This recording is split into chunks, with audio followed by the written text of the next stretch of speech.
for Venelle Powell. So the ability of a 2-year-old, I sang this song. Right. And from that day going forward, it's like, we just knew I was going to be a singer. I studied pharmacy and failed for 4 years. Failed? Big fail, epic fail. Waste a lot of money, waste a lot of time. So who was supervising that? That allowed it to happen for 4 years? My parents are no longer here with us. They died a few years ago. So I've been doing this by myself. Right. And boy, your story is inspiring to me. You know what I mean? For somebody who got through so much and he's here right now and even speaking about this, you have a smile on your face, you know?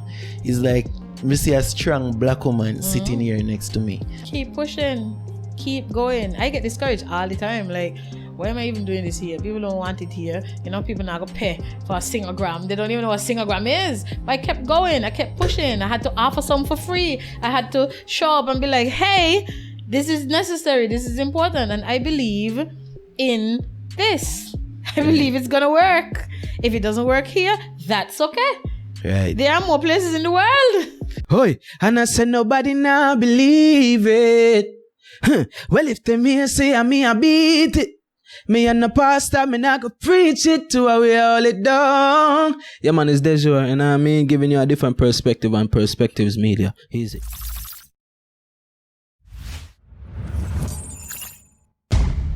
Perspectives Media. Welcome back to Perspectives Media. On this episode of the Perspectives podcast, we have real talent. We have rare talent. Is it me? We have a lady who... I was recently in Gingerland and me and my friend LJ was in the gym and I was listening something that sounded like a church convention and LJ stopped and asked me if I know who that is. So I tell him no. Who that I sing so because I heard a beautiful voice.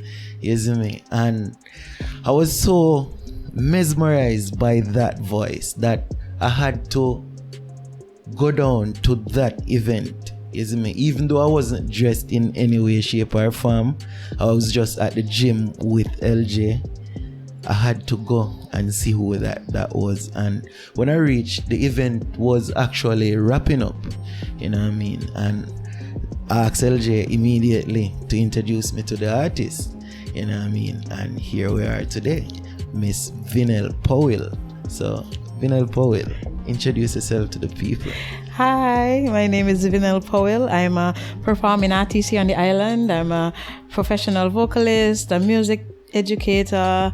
I perform around. The event that you came to, coincidentally, was the relaunch of Venelle Powell Performing Artist, which includes my band and my team and everything. So that was what you heard, our original music, our sound, and so you came coincidentally to the right event. Right, it's a lot of coincidence involved, but yeah. So where did music begin for Venelle Powell? I was born into a family of music per se. My father was a Methodist organist for years. My mother was a singer, and she always would say that I stole her singing voice because after I was born, she couldn't sing again. That's what she always said. But from the age of 2, I was born with the ability to sing. And my mother would always tell this story, you know, children go up by grandma because you can't work, however. And one day when I got back home, my grandmother taught me to sing Blessed Assurance. I was 2 years old and I sang the entire of Blessed Assurance. Yeah. To the ability of a 2-year-old. Oh, because I was asking if you had those vocals. To the ability of a 2-year-old, I sang this song. Right. And from that day going forward, it's like we just knew I was gonna be a singer. I always liked to sing. My first public appearance was with my brother at the time, and we sang in church. When I was 4, he was 5 or 6, something like that. Yeah. And I've just been performing ever since. It's always been what I wanted to do. So from the age of 2, you knew that you wanted to be a singer? Well, Basically, yeah. Wow, that's different. That's a rare story. So your grandma taught you to sing that song, and from there, where did the journey lead to for Venelle Powell? So after that, I went through the schooling system in Nevis, preschool, primary school, high school, and of course, every time they had a little Christmas concert, Easter, and a little program, I was singing. In high school, people became more excited to have me singing this church concert, that church concert, this event. Then they started calling me around. Fast forward to, when you have to get a real job, because singing can't pay no bills. I went into pharmacy, and I worked at the pharmacy at the hospital for a few years, and then I went off to Jamaica to study. I was at the University of Technology in Jamaica, and I studied pharmacy and failed. For 4 years. Failed? Big fail, epic fail. Waste a lot of money, waste a lot of time. And then, after those 4 years, I took one more year, because the student loan money never finished yet. So I took one more year, and I went down to the Edna Manley College of Visual and Performing Arts, where I attained a certification in the fundamentals of music literacy and performance with my principal instrument as voice. And I came back here in 2018 and informally launched myself in 2018.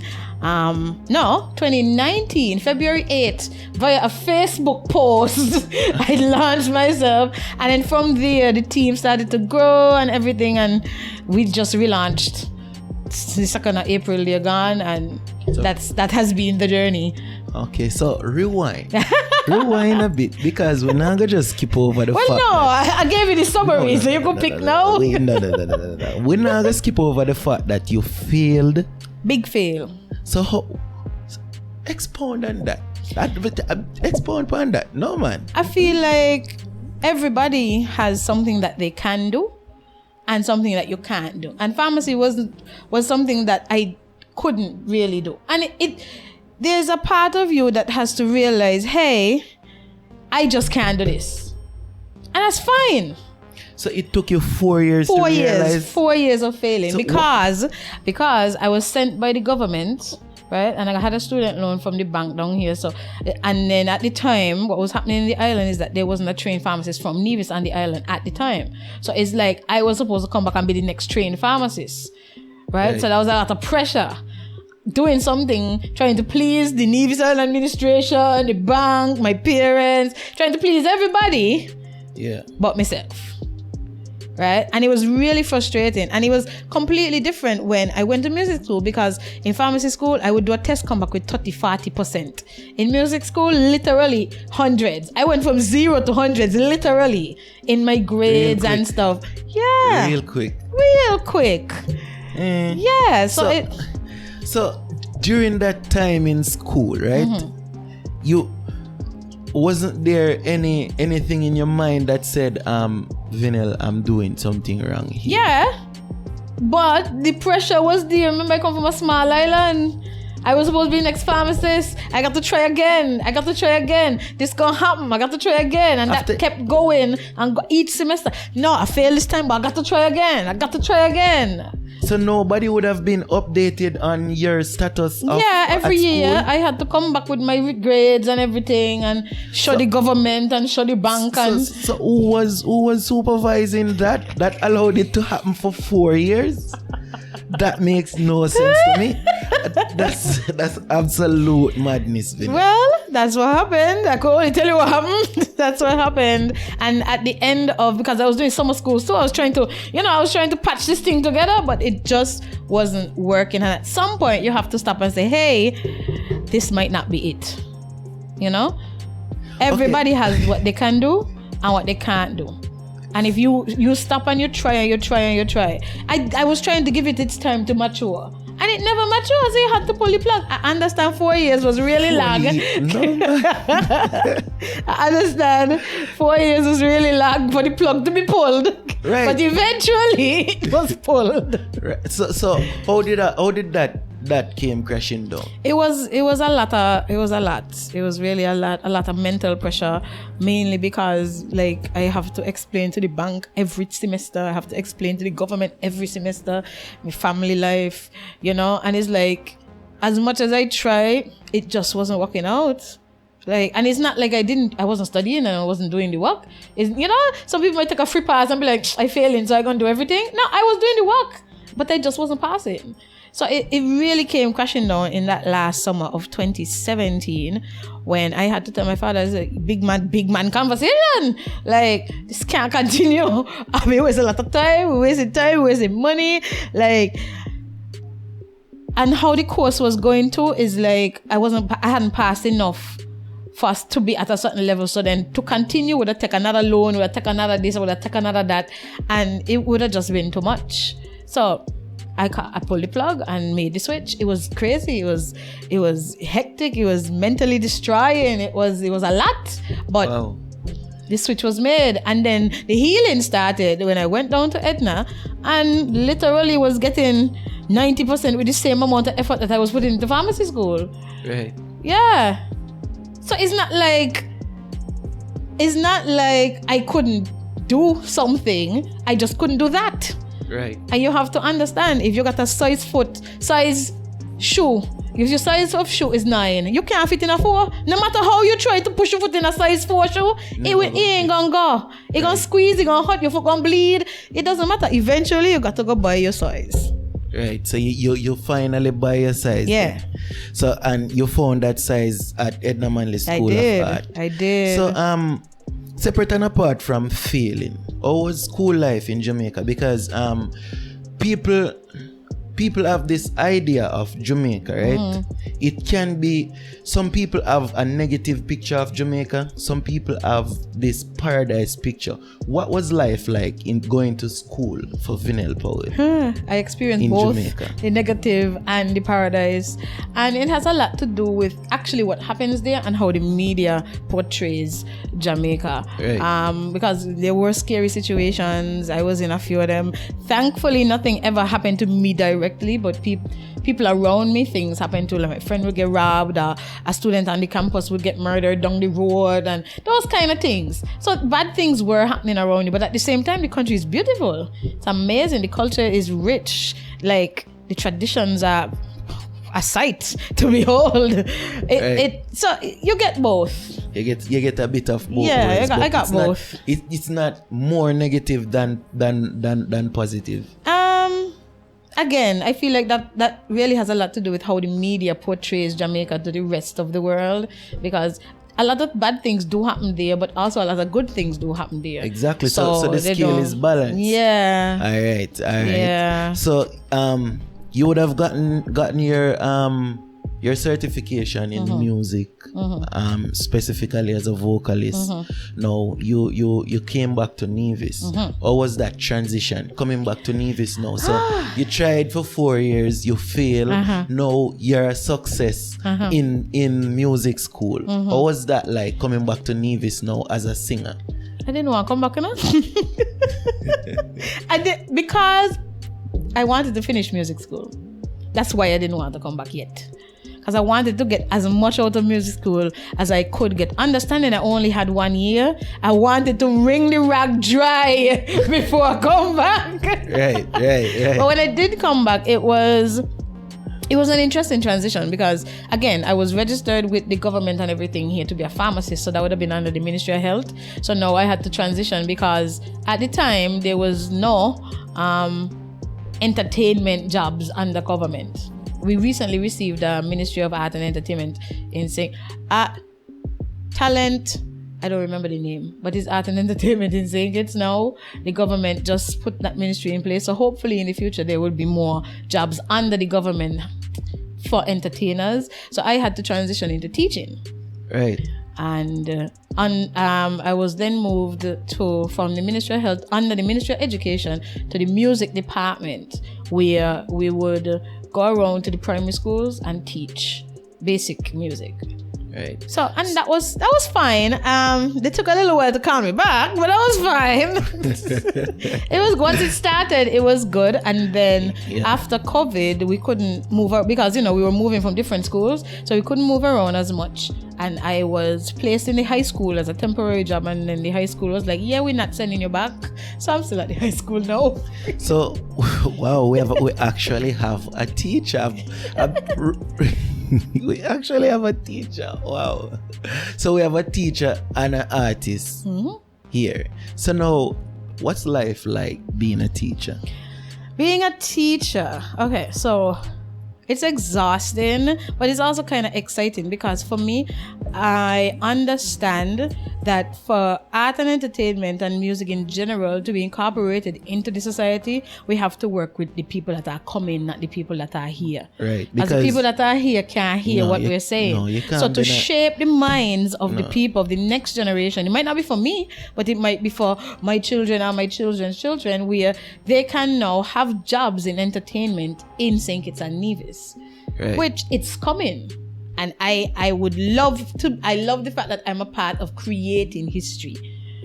Right? So when I launched myself as a performing artist, looking around, there were other persons who performed, but I never saw anybody offering like singing services, like, barbershop quartets and them kind of thing. Nobody does that. You know what a barbershop quartet is? Nah. Bruh. Explain to me what that is. A barbershop quartet is four. A quartet is four. So four people that would dress up in the white and red stripes, and they have on hats, and they would show up to the barbershop and be singing for people. Yeah. Yes, on request. Barbershop, so you. So this is something for a long time, but this is something from like back in the 50s, 60s times. Yeah. Right. If you look it up, you're gonna see. Just to go around and start to sing, like if somebody requests it, or like just to spread joy or whatever. Yeah, and I realized there is no singing service offered in St. Kitts and Nevis at the time. I was thinking about it like people just come sing for my concert, or just come sing for my whatever. And nobody was offering like special, like if you have a girlfriend and you say, okay, I want to give my girlfriend a gift. You're going to go buy a fruit basket, or you're going to pay for she to get her nails done or something. But you could also order a personal singogram. A song specific for her. So those are services That's you a service offer? that I offer now, right? Wow. You could have a private concert, which I've done before. I had the table set up, and the husband and the wife came in, and I was there as live vocal entertainment, and they had an amazing time. They still talk about it. Wow. That's a service that I offer, lunches and stuff like that. So it's like I realized as much as there was entertainment, it was like of a certain degree, and then over here was empty. Nothing was happening on this side. And a lot of the music that we offer in St. Kitts and Nevis is calypso, soca, the occasional reggae and dancehall, but nobody was doing R&B and soul and from St. Kitts and Nevis. Right. So that's why I went in that direction, to add more variety to our society. Okay, so you would classify yourself as a R&B and soul singer? Those are the genres I go for: R&B, soul, and gospel. And gospel. So you do secular music, or you stick to the church, because you speak a lot of the church? What is the definition of secular music? To me, I'm not limited by genre. I'm limited by my message. I feel like my message is more important than how it is packaged to me. Because what I'm saying could be very important, but you come on a reggae beat, you come on a R&B beat, you come on a gospel beat. To me, what I'm talking about is more important than the classification of the music. To me. But so then, would you collaborate with a dancehall artist in St. Kitts Nevis, a man like a Byron Messiah? Depends on the message. What we talking about? Yeah, but Byron Messiah not talk about negativity, you know. He's more of a emotional type of artist. Okay. You know what I mean? That would be great. So you would be collaborate. You would look forward to collaborating with somebody like that. Yeah, I don't have any limitations. But my biggest thing is, what is our message? What are we talking about? Yeah. Right. So once the message is communicated, and I feel okay, why not? So you focus on your message. Yeah. So it's always a positive message. Do you feel like you're trapped in a box because of that? No, I don't, because I could talk about anything. We could talk about love. We could talk about heartbreak. We could talk about what happens in the community. We could talk about anything. So I don't feel limited at all. No, I don't. Well, I'm looking at it from an artist's perspective, right? Because some of the time, if a label is looking for an artist, then and the label would be looking for somebody who can do a variety of things. So there is you limiting yourself to music with a message.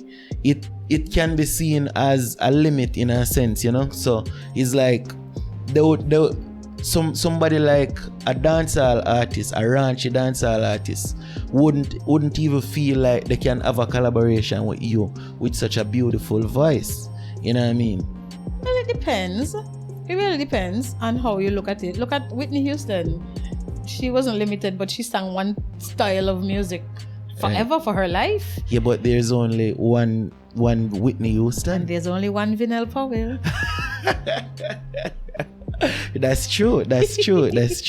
So how you balance teaching life with music life? It's really hectic because outside of school, I also teach private piano classes and I also teach vocal classes.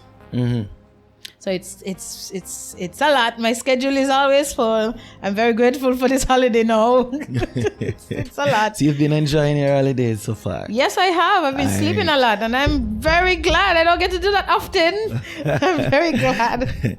Speaking of schedule, you have a big event, a massive event, the biggest performing event in St. Kitts Nevis on your calendar coming up, Music Fest. How did you land on Music Fest?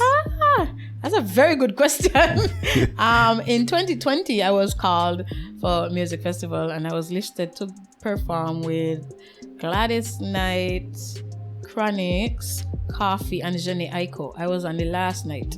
Right. And then COVID, so we didn't have the event. So I was just hoping that they called me back, and they did. So I don't know how my name got into that room, but I'm very grateful for the opportunity. It honestly is the biggest opportunity I've had so far within the confines of my career and stuff. And I'm glad it's happening in my homeland. Yeah. So what's the preparation like for that? Whew.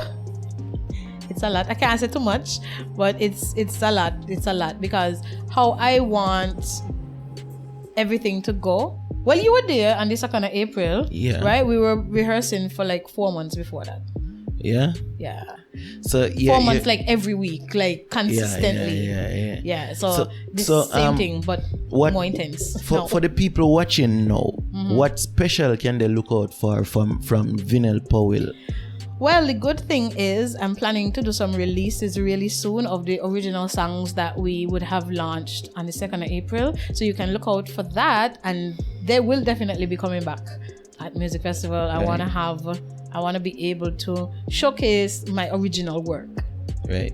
Because I would have been watching some performance of you on like YouTube and so. I've seen a recently concluded event where you were singing down at the new park, the Malcolm Vision Music Park. and a Message. Yes, right. Music and a Message. Right. And you were doing covers. So you're trying to break away from cover music? Eventually that's the goal, right? But I have to use what I have at the moment. I only have a few songs. We were working on an album, but the Music Fest cause, so all of that had to be put on pause. But eventually, as we grow, more music will be coming out and stuff. Yeah. So you speak of the team, right? The team now. Is it that you have a specific producer working with, or you would work with different producers around? I don't have my own producer at the moment. I work with people on the island because everybody need a job. Yeah, right? Everybody want a piece of that beautiful voice there, right? But right now, we previously worked with Prime Beats SKN. Yeah. Shout out to Prime Beats. Big boop, boop. Yeah. He helps with the songs that we would have released on the 2nd of April. I also worked with Big Tigger Productions. He also was instrumental in assisting with the production of the songs. So yes, I work with people on the island because I don't have my own producer yet. But Right. yeah, but I have others on the team. So how about management? What kind of management team do you have? I have a business advisor, production advisor. I have my own manager of design. I have a publicist. I have band members, background vocalist, sound engineer, lightsman, and then there's me. So that's what. 13. Wow, Yeah. I'm amazed. So how does the brand Venelle Powell afford such a big team? Right now, everybody's working voluntarily because okay. we understand the goal, Right. right? And if one person eats, everybody eat. Right. Yeah. And that's important. And you see, I want people watching to actually take note of this, because Venelle is somebody I would consider a young artist. She doesn't even have an album out, a full album out, and you hear she list out. She have background vocalist. She have manager. She have. I can't even remember so much. Sound She have engineer, such a rich team already. You know what I mean? And that's commendable. That's what I would love to see from more artists within Nevis. You know what I mean? And St. Kitts too, because the music needs structure. It needs for structure. it to actually get out there, because we 3 times behind, you know. You not tell me. we 10 times behind, you know. So for it to get out there, you have to position yourself in such a position, in such a way like it inevitable. Like when there's an opportunity, you can take full advantage of And I'm it. prepared to Right. take the opportunity, because Right. when Music Fest called me in 2020, I didn't have a team. Right. And they were asking all kind of questions. You know, the questions that you would ask, A but I normal couldn't artist. answer. Exactly. Because I didn't have a team. I didn't know. I didn't. So I took it. Thankfully, it didn't happen. I feel more prepared now, having a team with me, to be able to answer certain questions. Because certain things about sound engineering, I just ain't gonna know. Right? Exactly. I just know the mic need to be on. I don't know everything it takes to get the mic on, you know? So it's good to have people around me who's willing to work with the vision, willing to work with the goal. And that's something that's important for me in St. Kitts and Nevis, that we have to help each other if we're going to get anywhere. Because once it happens, and I like to speak to the future, once the call comes and I have to go, my team come in with me. Right. Right. And that's the aim. That's supposed to be the aim. That's the goal. You know what I mean? Yeah. So you elevate and your team come The team with you. come with me. Is me. Right. So you have your team. Other than your team, what separates you as an artist from the competition? Because people might say they're not competing, but the competition is there. The wider competition, the wider competition is there, and the local competition is there also. So what separates Venelle as an artist? I feel like the style of music that I chose to do here would separate me from here. And then the standard at which I present it would be different. Because I like to, and this is something my mother drilled into me, you're going to do it right or you're not going to do it at all. And that's how I feel with the team, with the brand. Like how we're just starting, it's good to create that solid foundation before anybody get up and start to walk on it. Because then you know what, drop in a hole for a while. We started the team in December of 2020. Okay. Right? So we've been working for a year and some, and just launched last April 2nd. Zane. Because we needed to create that foundation. We needed to know each other. We needed to get the t-shirt they made. We needed to, do everything and take the time to do it. Right. Right? Rather than rush up and be like, oh, boom, bam, let's do this, pow, pow, pow. Because how I understand it, when something hot, quick, it cold fast. Exactly. Yeah. And that's the thing, even with Perspectives Media. When people say this, they would think we have years of experience doing it. But I would have taken the time to sit down and think, what would need? What would I need to get this together at an acceptable level before I bring it to the public? Right. So while we're not perfect, I try to work with what I have and come up with workable formulas so that when I bring this to the public, it's acceptable. Right. You know what I mean? So moving on now, you speak a lot of mommy. How mommy and daddy feel about this part that Venelle is on? My parents are no longer here with us. They died a few years ago. So I've been doing this by myself. Wow. Yeah. Well, not by myself. My immediate family is no longer here. I also had a brother who also passed away. But I have people around me. I have my aunt and my godmothers and my cousins and stuff. So I have family around me that supports what I'm doing. So it's awesome. That's why I also have the team, people in the community, my church. So there are still people around me, just that inside of my immediate family, no. Wow. Yeah. My condolences. That's fine, thank you. Wow. I think we're going to take a break. So you lost mommy and daddy at the same time, or how did you lose mommy and daddy? So it's mommy, daddy, and brother. Wow. Yeah. My mother passed away first in 2010. She had a brain aneurysm. Yeah. And how was that? How was that losing mommy? That was really traumatic because, first of all, it happened in a space of 10 days. She went from alive to dead. Wow. Yeah, it was a whole spiral. I was 19. You know, you feel like you know everything, but you really know nothing yet. And it was a lot. It was a lot. And it honestly did change my perspective on life and how how things moved on and stuff. And then that was before I went to school. Mm-hmm. And then I took some time, got a real job, and then I went off to school in 2013. And then in 2015, the week of my birthday, my brother got into an accident and died on site. Who is your brother?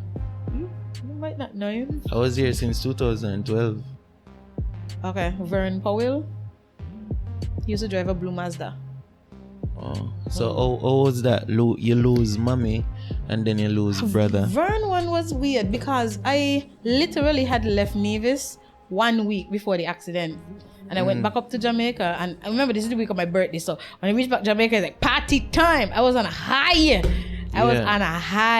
Like I went out almost every night, blah, blah. And then the Monday, I get a call that my brother got into an accident that he didn't make it out.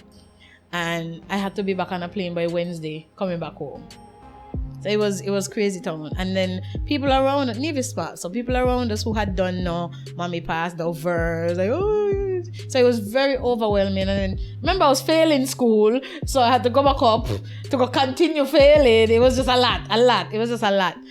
But I made it through that. And then when I got back in 2018, my father passed away. Yeah, a lot has happened. But I mean, you go through things in life, but you have to make the choice whether or not this is the thing that's going to keep you back or you're going to move forward from it. And it's literally a choice I had to make. I had to tell myself, well, these things have happened just because their life has ended, mine hasn't.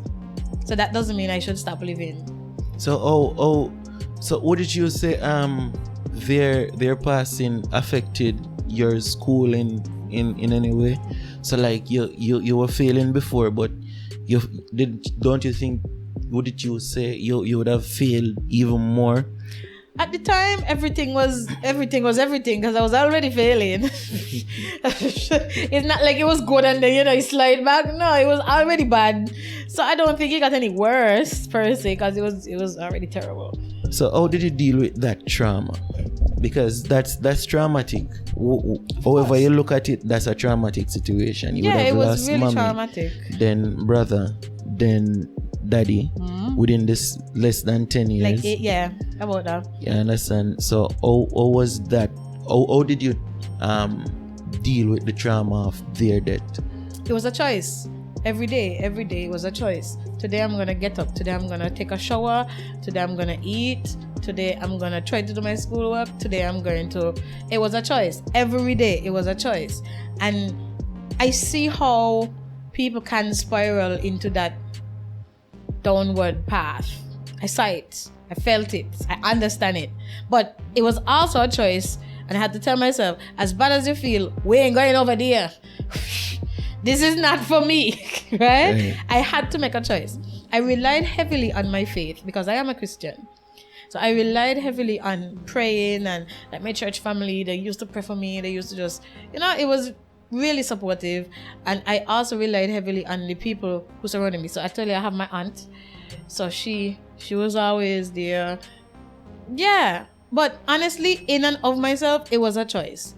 Every day it was a choice to try to do better. If today all we do is bathe, okay. Next day we bathe and we eat, okay.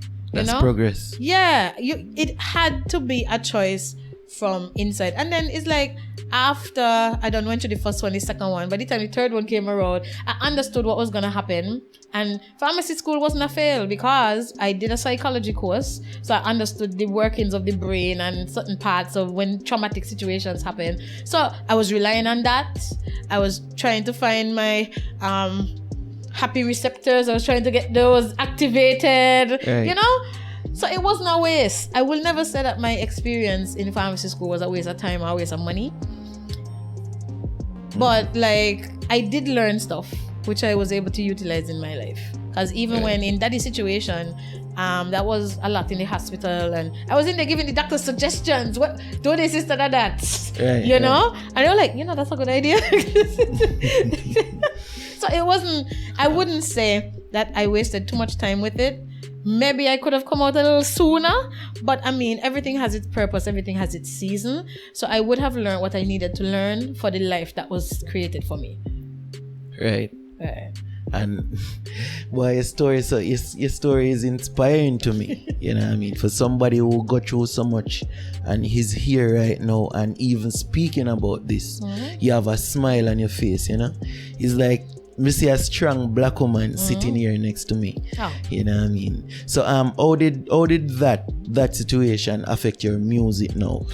Would you say you channel a lot of that pain or a lot of that trauma, a lot of that into your music? Because somebody who knows the situation can identify that even in your voice or your music. So would you say you channel you channel that pain through your music? I channeled a lot of that pain into one song, which we released on the 2nd of April, called Faithless. And it was talking about, from a Christian perspective, like when you ask God for something and then you don't get it in the worst way. It's like you make sun, moon, stars, earth. You couldn't do this one little thing. That's that song. That song, I channel a lot of that into that song. And then to me, as I tell you, it was a driving force. The driving force for me was their life has ended, not mine. I need to live. And I need to do the things that makes me feel alive. Singing makes me feel alive. Performing gives me what I need. So why not? We only live in one life. Why I must go be a pharmacist to go please all kind of other people who ain't care about me? I need to please God and myself. This is what I want to do. This is my driving force. So that's what I high on right now. I high on life. I high on making sure. And it comes with a lot of other things too. Like, not just about me, but about the fact that in St. Kitts and Nevis, this wasn't a thing before. And it's like, now I feel like I'm making the road, I chopping down the bush so that other people can walk down the road later and maybe pave the road and maybe put some buildings on the side. And right. But it has to start somewhere. So you feel fulfilled in your musical journey. I feel like I'm fulfilling what I'm supposed to be doing. Right. You feel like you're on the right path. So speaking of the right path now, earlier we would have spoke about music within Nevis and St. Kitts, right? Would you say people are the youngsters, are the young artists, would you say they're taking their time to do the actual groundwork to actually take their craft on that next level? Well, I can't speak to anybody's individual experience, but I can speak to mine, that it does take a lot of time. Our industry is a service. So service means time. You literally get paid for how much time you spend, right? And to me, it's important to set a foundation for what you want to do. So if you want to be a dancer, you should be stretching every day, You know, if you want to be a vocalist, you should be learning the runs. You should be learning how to breathe and, you know, the structure. You should know what it is. You shouldn't be doing all the wrong things, because I see a lot of wrong practices happening here in St. Kitts and Nevis, and I feel like that's due to a lack of education. Speak to some of the wrong practices. Wrong practices for vocalists would be like drinking cold water before you go on stage, shouting, putting stress on the vocal cords, not breathing properly, not standing properly, you know, having on the wrong attire, which can affect your sound, right? And then overall, just not rehearsing, not practicing, not working on your craft, so you're not getting any better. Right, so it's stagnant. You know? Right. And so, it's very important, like, and not just the vocalist part, but the overall performance. How do you look when you're singing? What do you have on? You're singing a love song, but you got on joggers and short pants, you know, like overall presentation. And I just feel like education about it can solve that problem. So what are you doing to educate the public now? I'm teaching vocal classes.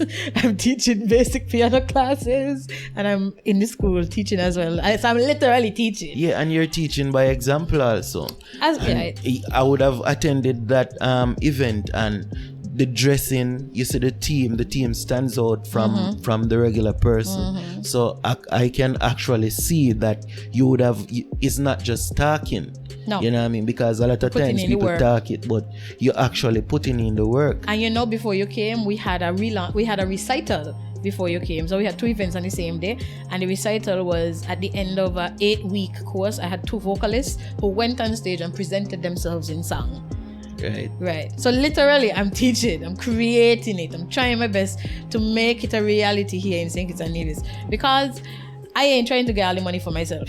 As much as that would be lovely, I'm not trying to. We need to develop and harness the culture. St. Kitts and Nevis has a lot of talent, a lot of untapped raw talent. So getting educated on it, learning the different aspects, going to school, learning about sound engineering, learning about stage creation and production and stuff. Very, very necessary. Graduations happen every year. Calypso, we got the most singing competitions, Calypso show, senior Calypso, junior Calypso, Soca Monarch, all of those are singing shows.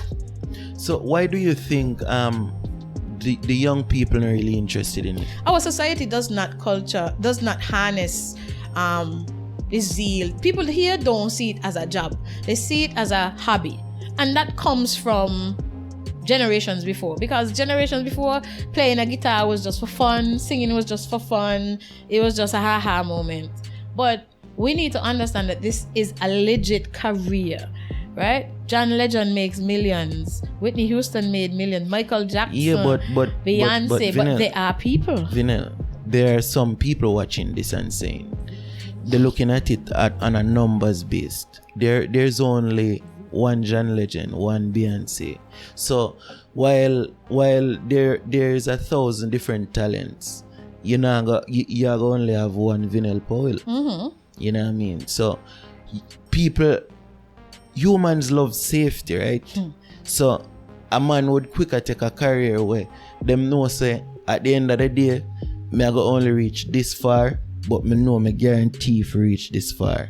Me guaranteed a comfortable lifestyle if me stick to this. Whereas taking a risk doing music as a career, it not seem viable to them.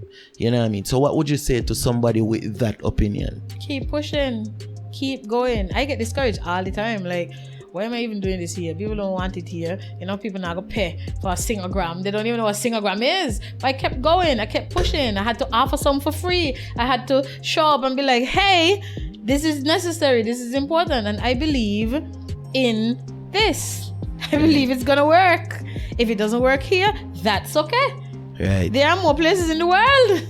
And you're gonna try until... I'm gonna try till I dead. Right. I will be singing. Right. Because that is what I was created to do. I can't build nothing. I can't fix my toilet. I could barely sew.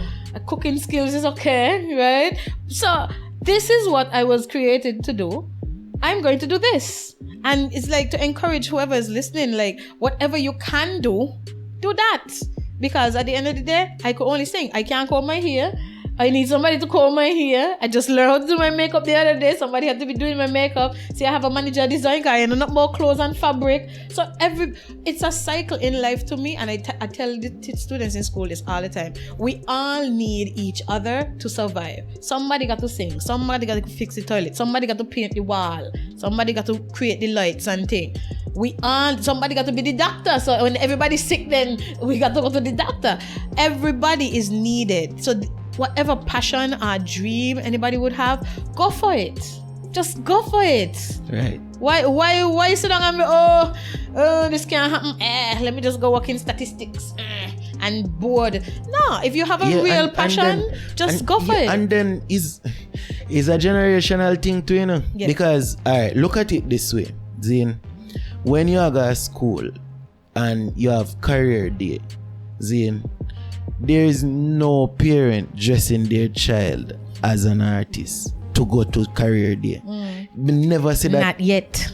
Remember, we change in the scope of how life I'm is. speaking of what exists now. Right. You know what I mean? But it might not exist next year. And is a subconscious thing to the youth, them, you know. Because when you not see this as something that's possible, when you not see it like you not see people physically who have made a career out of this, then you're not gonna inspired by it. Right. You're not gonna want to do it. Right. You know what I mean? So at the end of the day, you have to.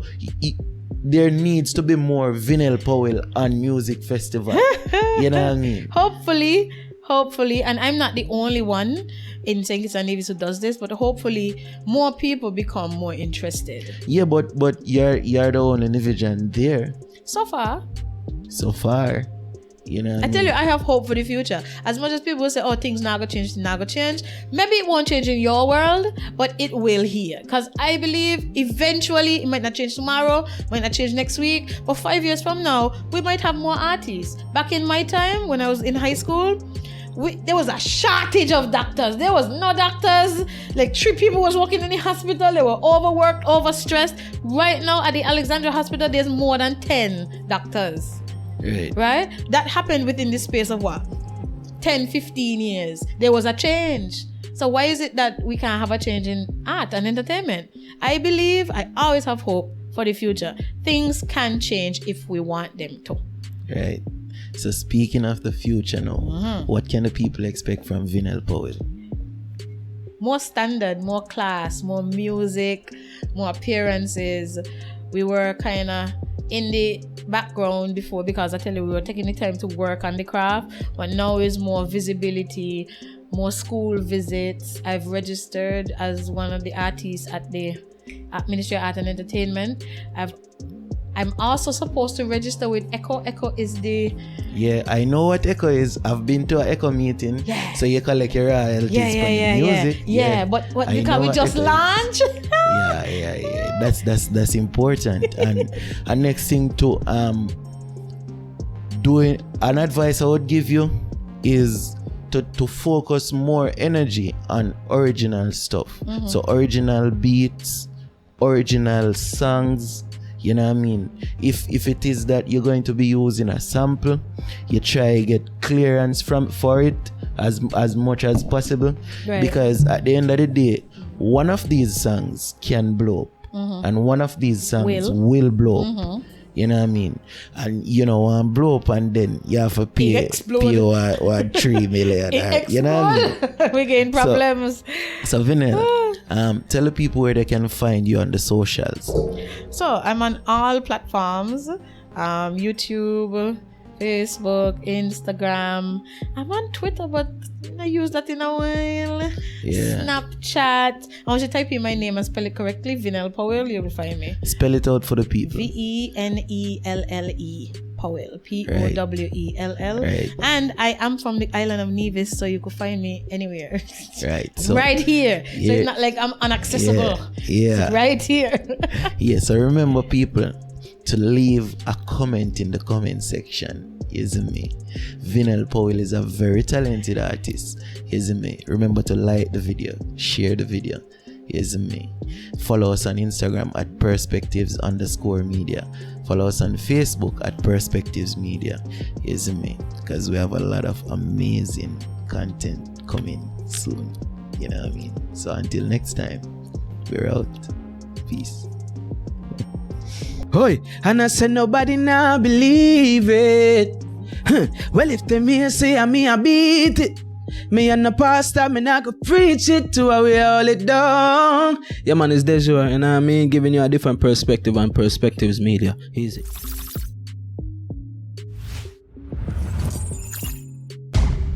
Perspectives Media.